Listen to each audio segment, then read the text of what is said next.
வணக்கம். இலங்கையின் இன்றைய தலைப்புச் செய்திகள். தீவிரமடையும் டெங்கு பரவல். மேற்கு மாகாணத்தில் 23 வலயங்களை இலக்கு வைத்து விசேட ஒழிப்பு நடவடிக்கை. சட்டத்திரணி மற்றும் மனைவி சுட்டுக் கொல்லப்பட்ட விவகாரம். மாலைதீவிலிருந்து திரும்பிய பிரதான சந்தேக நபர் கட்டநாயக்காவில் கைது. நீதிபதிகள் ஓய்வு வயது நீடிப்பு. சிம்பாப்வே பாடி நெருக்கடியை சந்திக்கும் அபாயத்தில் இலங்கை. மடியில் கனமில்லை என்றால் வழியில் பயமில்லை. குற்றச்சாட்டுக்களை எதிர்கொண்டு உண்மைகளை நிரூபிக்கட்டும் பாராளுமன்ற உறுப்பினர் ஸ்ரீநேசன் கருத்து. மன்னாரில் முச்சக்கர வண்டியில் மாடு கடத்தல். பணியிடை நீக்கம் செய்யப்பட்ட போலீஸ் கான்ஸ்டபிள் கைது. இந்திய விசா கடவுச்சீட்டு சேவைகள் ஜூலை 7 முதல் புதிய சேவை வழங்குநருக்கு மாறுகின்றது. இலங்கையின் வேலையின்மை விகிதம் 3.7% வீழ்ச்சி. தொகை மதிப்பு மற்றும் புள்ளிவிவர திணைக்களம் தகவல். மத்திய கிழக்கிலிருந்து மீண்டும் LNG இறக்குமதி. எரிவாயு விநியோக கட்டுப்பாடுகளை நீக்கியது இந்தியா. தமிழக தலைவர்களுடனான சந்திப்பு. சுயலாப அரசியலின் வெளிப்பாடு. டக்ளஸ் தேவானந்தா சாடல். இறுதிச் சடங்கிற்காக ஈரானுக்கு 1 வாரம் அவகாசம் அளித்துள்ளோம். அமெரிக்க அதிபர் ட்ரம்ப் அதிரடி கருத்து. நாட்டில் தற்போது டெங்கு நோய் பரவல் கணிசமாக அதிகரித்து வரும் நிலையில் அதனை கட்டுப்படுத்துவதற்காக மேற்கு மாகாணத்தில் அதிக அபாயமுள்ள 23 பகுதிகளை இலக்கு வைத்து இன்று முதல் விசேட டெங்கு ஒழிப்பு நடவடிக்கை ஆரம்பிக்கப்பட உள்ளது. தூய்மையான இலங்கை திட்டத்தின் ஒருங்கிணைப்பின் கீழ் ஜனாதிபதி செயலகத்தின் வழிகாட்டலில் சுகாதாரத்துறை, முப்படைகள், போலீசார் மற்றும் உள்ளூராட்சி அமைப்புகள் இணைந்து இந்த கூட்டு பிரயத்தனத்தை முன்னெடுக்க உள்ளன.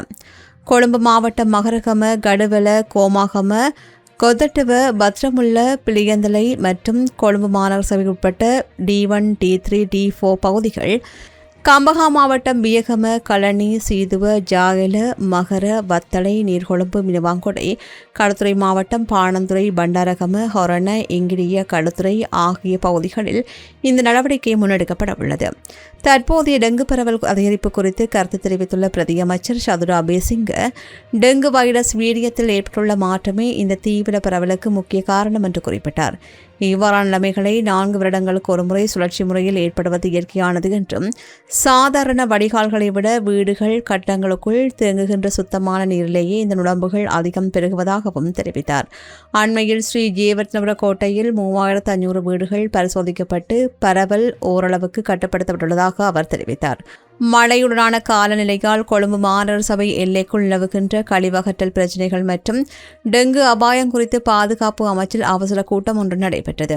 பாதுகாப்பு செயலாளர் AR vice marshal Sampath Thuyacontha தலைமையில் இடம்பெற்ற இந்த கூட்டத்தில் தேங்கி கிடக்கும் கழிவுகளை உடனடியாக அகற்றவும், அரசு நிறுவனங்களுக்கிடையில் பரஸ்பர ஒருங்கிணைப்பை அதிகபட்சமாக பயன்படுத்தி கழிவு மேலாண்மை சவால்களை முறியடிக்கவும் அதிகாரிகளுக்கு கடுமையான உத்தரவுகள் பிறப்பிக்கப்பட்டன. தனியார் ஆய்வகங்களில் டெங்கு பரிசோதனைக்காக 1200 ரூபாய் வரையில் அதிக கட்டணம் வசூலிக்கப்படுவதை சுட்டிக்காட்டியுள்ள அகில இலங்கை சிற்றுண்டிச்சாலை உரிமையாளர்கள் சங்கத்தின் தேசிய ஒருங்கிணைப்பாளர் அசேல சம்பத் இந்த கட்டணத்தை உடனடியாக 600 முதல் 700 ரூபாவாக குறைக்க வேண்டும் என்று வலியுறுத்தினார்.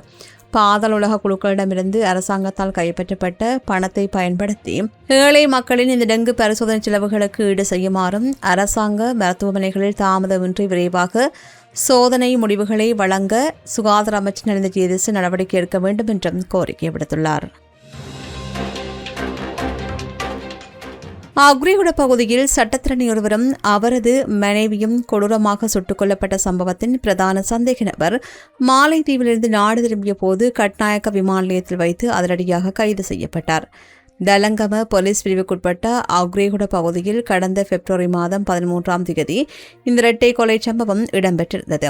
இதில் தொடர்புடைய பாதாள உலக கும்பலைச் சேர்ந்த 23 வயதுடைய பிரதான சந்தேக நபரை இவ்வாறு கைது செய்யப்பட்டுள்ளார். மாலைதீவிலிருந்து நேற்று பண்டாரநாயக்கா சர்வதேச விமான நிலையத்தை வந்தடைந்த இவரை அங்கு தயாராக இருந்த குற்றப்புலனாய்வு திணைக்கள அதிகாரிகள் மடக்கி பிடித்ததாக போலீசார் தெரிவித்தனர். கைது செய்யப்பட்ட சந்தேக நபர் காலி ஏகஹந்துர பகுதியைச் சேர்ந்தவர் என்று அடையாளம் காணப்பட்டுள்ளார். இவர் வெளிநாட்டு வெளிநாட்டிலிருந்து நாட்டுக்குள் நுழையும் போது உடனடியாக கண்டறியும் வகையில் விமான நிலையத்தின் தானியங்கி முக அங்கீகார அமைப்பில் இவருடைய விவரங்கள் மற்றும் புகைப்படங்கள் ஏற்கனவே உள்ளீடு செய்யப்பட்டிருந்தன. இதன் காரணமாக அவர் விமான நிலையத்தில் நுழைந்த சில நிமிடங்களிலேயே பாதுகாப்பு பிரிவிடம் சிக்கியுள்ளமை குறிப்பிடத்தக்கது. உயர் நீதிமன்றம் மற்றும் மேல்முறையீட்டு நீதிமன்ற நீதிபதிகளின் ஓய்வு பெறுகின்ற வயதை பரந்த பொது ஆலோசனையின்றி அவசரமாக நீடிப்பதற்கு அரசாங்கம் முயன்றால் இலங்கை கடுமையான நீதித்துறை நெருக்கடியை சந்திக்க நேரிடும் என்று காமன்வெல்த் வழக்கறிஞர்கள் சங்கத்தின் தலைவர் எச்சரித்துள்ளார். கொழும்பில் இலங்கை சட்டத்தரணிகள் சங்கம் ஏற்பாடு செய்திருந்த விசேட பொது கலந்தாய்வு மன்றத்தில் உரையாற்றிய போது அவர் இதனை குறிப்பிட்டார். 2021 ஆண்டில் ஜிம்பாப்வே அரசு தற்போதைய தலைமை நீதிபதி ஓய்வு பெறுகின்ற தருவாயில் இருந்தபோது அரசியலமைப்பு திருத்தம் மூலம் நீதிபதிகளின் ஓய்வு வயது 70 75 உயர்த்தியது. இந்த அவசர நடவடிக்கை அங்கு கடுமையான சட்ட சிக்கல்களையும் நீதித்துறையின் மீதான பொதுமக்களின் நம்பிக்கையினத்தையும் ஏற்படுத்தியது என்பதை அவர் சுட்டிக்காட்டினார். இலங்கையும் அதேபோன்ற வெளிப்படைத்தன்மையற்ற தற்காலிக முறையை பின்பற்றினால் நீதித்துறையின் சுதந்திரம் கேள்விக்குறியாகிவிடும் என்றும் அவர் எச்சரித்தார். தற்போது முறையே 63 மற்றும் 65 காணப்படுகின்ற மேல்முறையீட்டு மற்றும் உயர் நீதிமன்ற நீதிபதிகளின் ஓய்வு பெறுகின்ற வயதை அதிகரிப்பதற்காக அரசாங்கம் அரசியலமைப்பு திருத்தத்தை மேற்கொள்ள பரிசீலித்து வருகின்றது. இதுகுறித்து உரையாற்றிய இலங்கை சட்டத்தரணிகள் சங்கத்தின் தலைவர் நீதிபதிகளின் ஓய்வு வயதை தன்னிச்சையாக மாற்றக்கூடாது என்றும் இவ்வாறானதொரு மாற்றம் இந்த நேரத்தில் அவசியமற்றது என்றும் தெரிவித்தார்.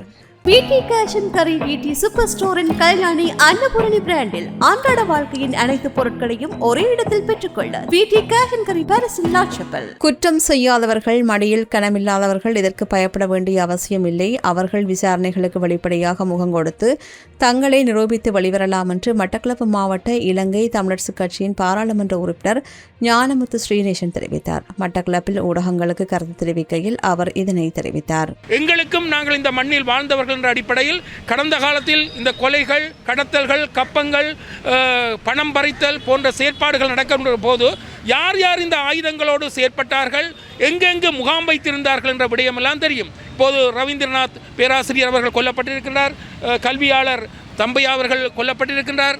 இவ்வாறு ஃபாதர்ஸ்மார், குருக்கள்மார் கொல்லப்பட்டிருக்கிறாங்க, எல்லோரும் கொல்லப்பட்டிருக்கார். இந்த காலத்தில் ஆயுதங்களை ஏந்தி கொண்டு அட்டகாசமாக தீவுச்சேனையிலும் கூட முகாமை வைத்துக்கொண்டு செயற்பட்டவர்கள் யார் என்பது இப்போது புலன் விசாரணையின் போது வந்து கொண்டிருக்கின்றது.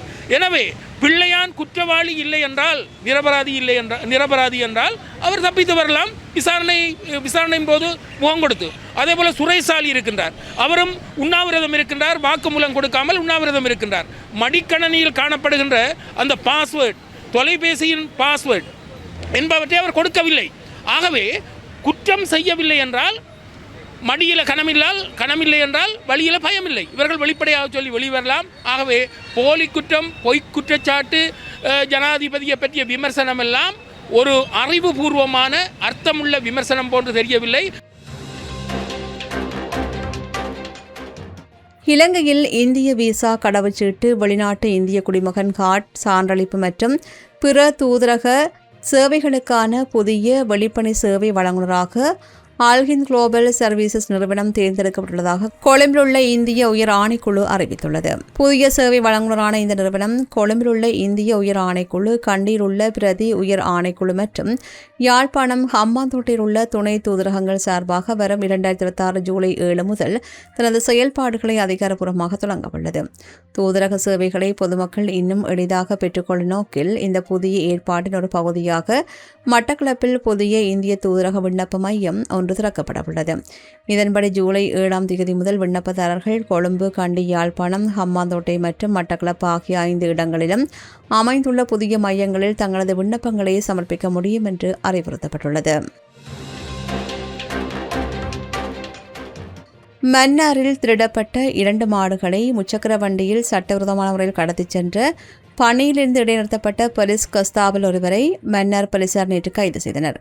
மன்னார் போலீஸ் நிலைய பொறுப்பதிகாரியின் பணிப்புரைக்கு அமைவாக உப போலீஸ் பரிசோதகர் தலைமையிலான போலீஸ் குழுவினர் மன்னார் தாராபுரம் பிரதான வீதியில் நடத்திய சோதனையின் போது இந்த கடத்தல் முறியடிக்கப்பட்டது. இதன்போது முச்சக்கர வண்டியில் சித்திரவதைக்கு உள்ளான வகையில் ஏற்றி வரப்பட்ட 2 மாடுகளும் மீட்கப்பட்டதுடன் கடத்தலில் ஈடுபட்ட 34 வயதுடைய சந்தேக நபரும் கைது செய்யப்பட்டார். விசாரணையில் அவர் மன்னர் எமில் நகர் பகுதியைச் சேர்ந்தவர் என்பதும் மன்னர் போலீஸ் நிலையத்தில் கடமையாற்றி தற்போது தற்காலிகமாக பணியிடை நீக்கம் செய்யப்பட்டுள்ள போலீஸ் கஸ்தாபல் என்பதும் தெரியவந்துள்ளது. இந்த கடத்தலுக்கு உதவிய மேலும் 2 போலீசார் தேடி வருகின்ற நிலையில் கைது செய்யப்பட்ட முன்னாள் போலீஸ் கஸ்தாபலிடம் மன்னர் போலீசார் மேலதிக விசாரணைகளை மேற்கொண்டு வருகின்றனர். Blue ocean group of companies இலங்கையின் வளர்ச்சியோடு உங்கள் வாழ்க்கையையும் உயர்த்துகிறோம்.